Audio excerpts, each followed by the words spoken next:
నమస్తే, welcome to great Andhra. మనతో పాటు ఉన్నారు సీనియర్ పొలిటికల్ అనలిస్ట్ జిఆర్ మహర్షి గారు. నమస్తే సార్. నమస్తే అమ్మా.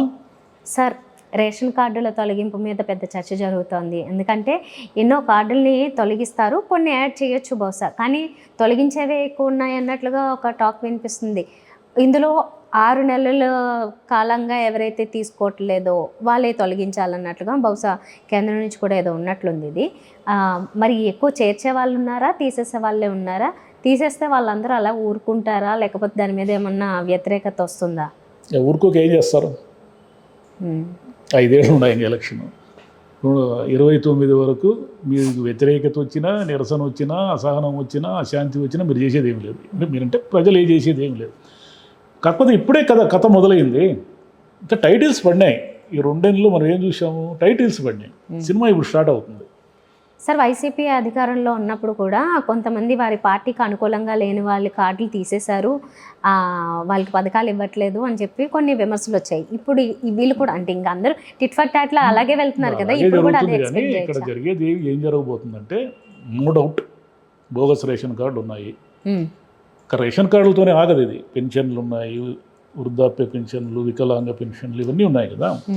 ఇక్కడంతా ఏం జరుగుతూ ఉందంటే కొన్ని లొసుగులు ఉన్నమాట వాస్తవమే. అంటే రేషన్ కార్డుకి అర్హులు కాని వాళ్ళు కూడా ఆరోగ్యశ్రీ కోసం కానీ, ఇంకా లేదా ఆ రేషన్ కార్డు వల్ల వచ్చే ఏదైనా ప్రయోజనాల కోసం కానీ వాళ్ళు తీసుకుంటున్నారు.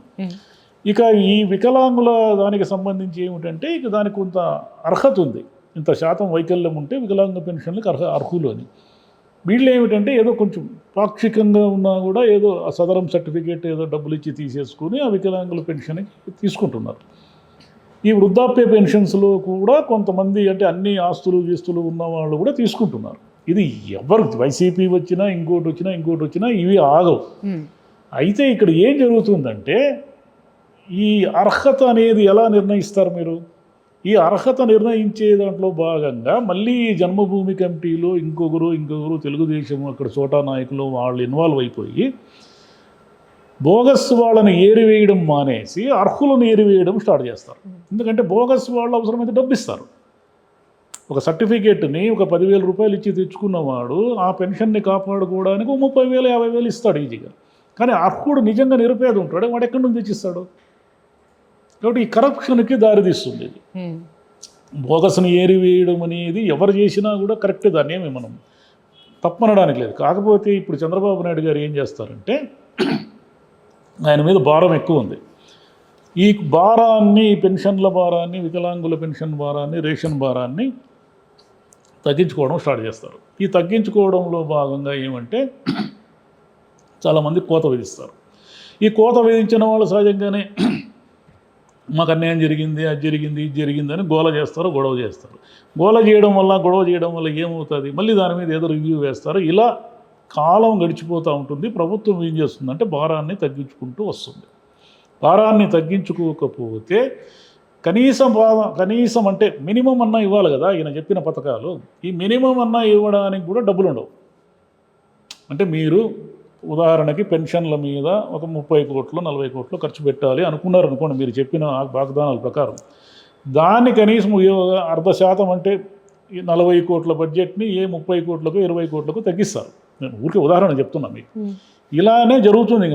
జరగబోయేదంతా ఆయన చెప్పే పథకాలన్నీ కూడా అమలు చేసినట్టుగానే ఉంటాయి. కానీ ఈ అమలులో భాగంగా అనేక కటింగ్లు జరిగిపోతాయి.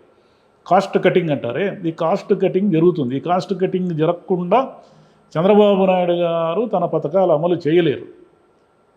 ఒకవేళ అన్నీ చేసినా కూడా ఊరికే నామకే వాస్తే నడుస్తాయి అవన్నీ.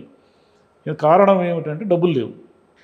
పథకాలు ఏమని చెప్పేసి ఊరికే ఆయన ఏమిటంటే, చంద్రబాబు నాయుడు గారి దగ్గర ఉన్న అడ్వాంటేజ్ ఏమిటంటే కనీసం ఆయన ముఖ్యమంత్రిగా కనిపిస్తున్నాడు మనకు.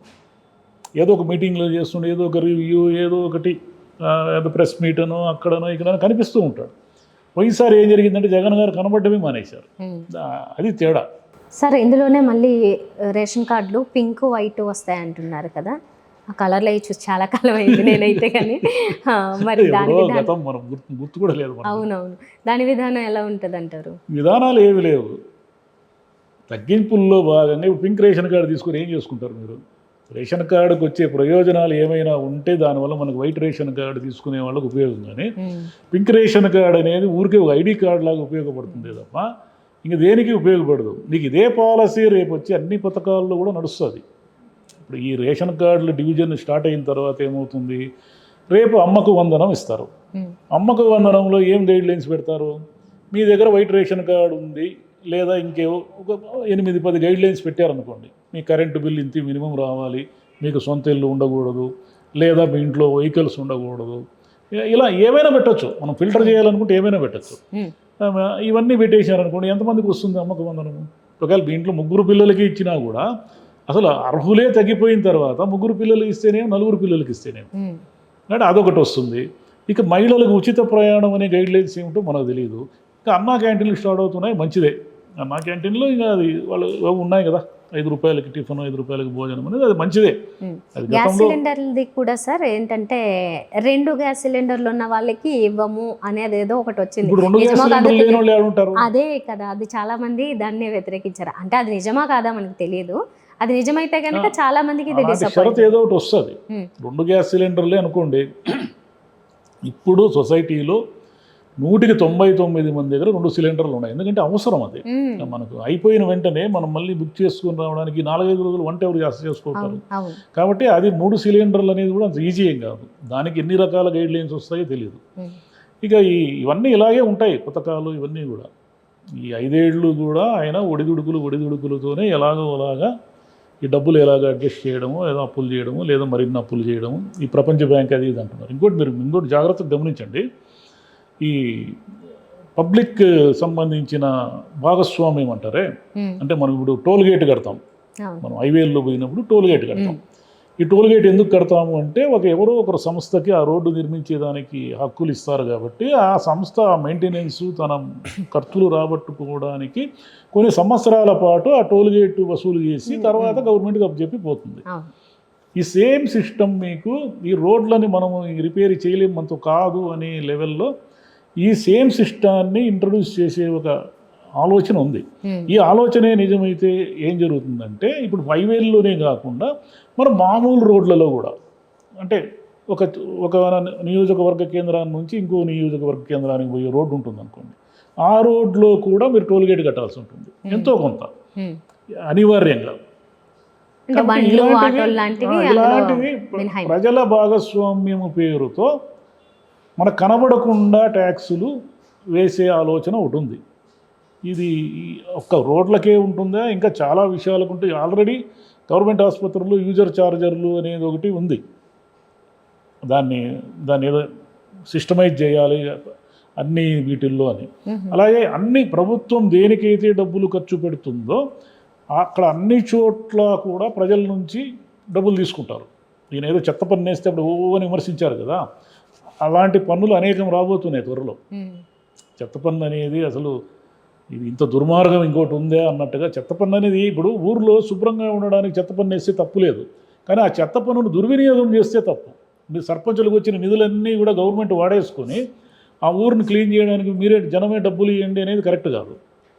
అక్కడ పోయినసారి ఆ తప్పు జరిగింది. అంటే పంచాయతీల నిధులన్నీ కూడా ప్రభుత్వం వాడుకొని తినేసింది. ఇప్పుడు మాత్రం పంచాయతీలకు నిధులు ఎక్కడున్నాయి? పవన్ కళ్యాణ్ గారు చెప్తున్నారు కదా పంచాయతీల్లో రూపాయి లేదని. ఇప్పుడు కూడా లేవు నిధులు. ఒకవేళ పంచాయతీలకు వచ్చిన డబ్బు కూడా వాడుకోకుండా ప్రభుత్వం పంచాయతీలకి ఇవ్వడం అనేది దాదాపుగా జరగదు. ఎందుకు జరగదంటే వీళ్ళ దగ్గర డబ్బులు లేవు కాబట్టి. ఏమి ఎలా ప్లాన్ చేస్తారో ఏమో చాలా పెద్ద ఏం లేదు. మనం ఉచిత పథకాలు అడిగినంత కాలము అది ఏదో ఒక రూపంలో మన్నెత్తినే వచ్చి కూర్చుంటుంది. అంటే ఉచితం ఇవ్వకూడదు అంటే ఇచ్చి తీరాలి, వేరే దారి లేదు. ఎందుకంటే పూర్ పీపుల్ని అప్లిఫ్ట్ చేయడానికి ఇంకా మీకు సంక్షేమ పథకాలు తప్ప వేరే దారి ఏముంది? గవర్నమెంట్ ఏం చేస్తుంది? ఇంకా డబ్బున్న వాళ్ళ కోసం చాలా చేస్తుంది. డబ్బున్న వాళ్ళు పన్నులు కడతారు. పన్నులు కట్టలేని పేదవాళ్ళు ఏం చేయాలి? వాళ్ళు ఎలా అప్లిఫ్ట్ కావాలి? మధ్యతరగతి వాళ్ళు కడతారు మళ్ళీ. అంటే మధ్యతరగతి వాళ్ళకి ఏవి రాదు, వాళ్ళేమో మళ్ళీ వీళ్ళ కోసం అదంతా కట్టాల్సి ఉంటుంది. ఎందుకంటే వాళ్ళ మీద పడే భారం ఇదంతా. అప్పుడు పూర్ని మధ్యతరగతిని కూడా పూర్ చేసే సిచ్యువేషన్లోకి వెళ్తుందేమో అది. ఏం వెళ్ళదు కానీ మధ్యతరగతి వాళ్ళకి ఎందుకు కోపం అంటే మేము ఏదో మా పన్ను వాళ్ళు పూర్ పీపుల్ కూడా వాళ్ళు కూడా ప్రతి వస్తువు కొనుక్కోవాలి కదా. వాళ్ళు పన్నులు కట్టుకుంటే వాళ్ళేం జీవించడం లేదు. ఊరికే మనం ఇన్కమ్ ట్యాక్స్ అనే దాన్ని పన్నుగా అనుకుంటున్నాం. ప్రతి వస్తువుకి ఇన్కమ్ ట్యాక్స్ ఎంతమంది కడతారు? జిఎస్టీ ప్రతివాడు కట్టాల్సిందే. ఒక పేదవాడు కూడా వాడు ఉప్పు కొన్నా, పప్పు కొన్నా, పెట్రోల్ వేయించుకున్నా, ఏమి వేయించుకున్నా అందరూ ఎన్ని పన్నులు కడతారో అతను అన్ని పన్నులు కట్టాల్సిందే. పన్నుల్లో ఎక్స్ట్రా పన్ను వచ్చేసి ఎవరు కడుతున్నారు? ఇన్కమ్ ట్యాక్స్ కడుతున్నారు. అదే పని. ఇల్లు ఉండేవాళ్ళు ఆ ఆస్తి పన్ను కడుతున్నారు. అంతే తప్ప మధ్యతరగతి వాళ్ళు, ఉన్నత వర్గాల వాళ్ళు కట్టిన పన్నులు డబ్బులన్నీ పేదవాళ్ళు తినేస్తున్నారు అనే ఒక వాదన నడుస్తూ ఉంటుంది ఎప్పుడు సొసైటీలో. సంక్షేమ పథకాల పేరుతో వాళ్ళు తినేస్తున్నారు. వాళ్ళు ఏమి తినడం లేదు.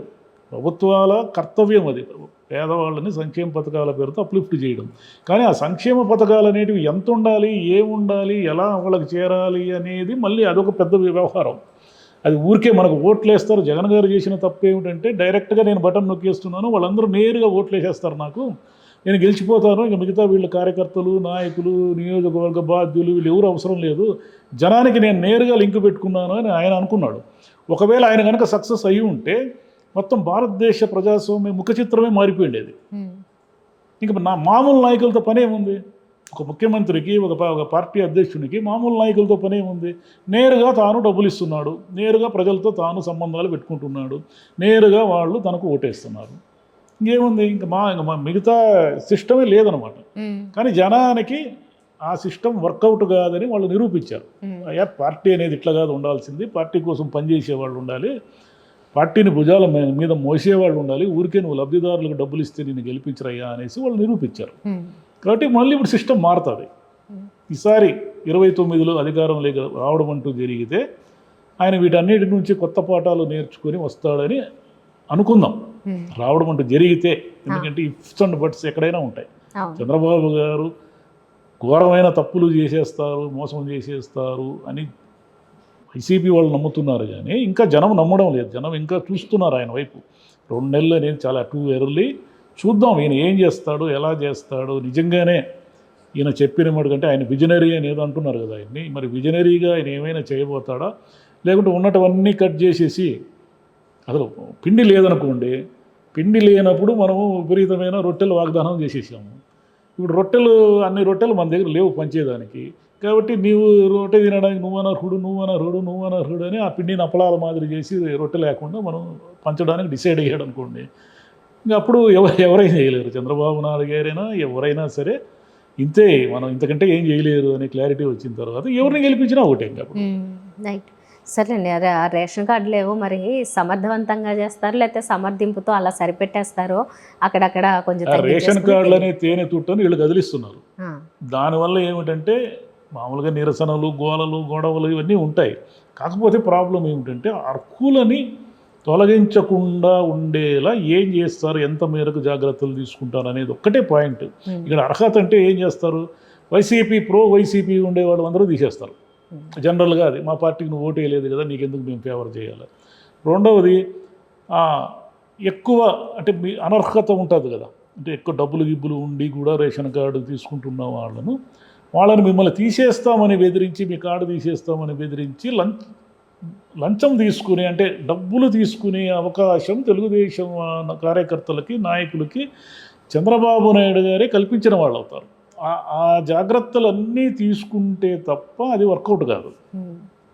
సార్ చూద్దాం మరి దీనికి ఇంకా ఏ లెక్కలో వాళ్ళని తొలగిస్తారు, ఏ లెక్కలో చేర్చుతారు అనేది డీటెయిల్స్ వచ్చాక మాట్లాడదాం. Thank you. థ్యాంక్ యూ మా.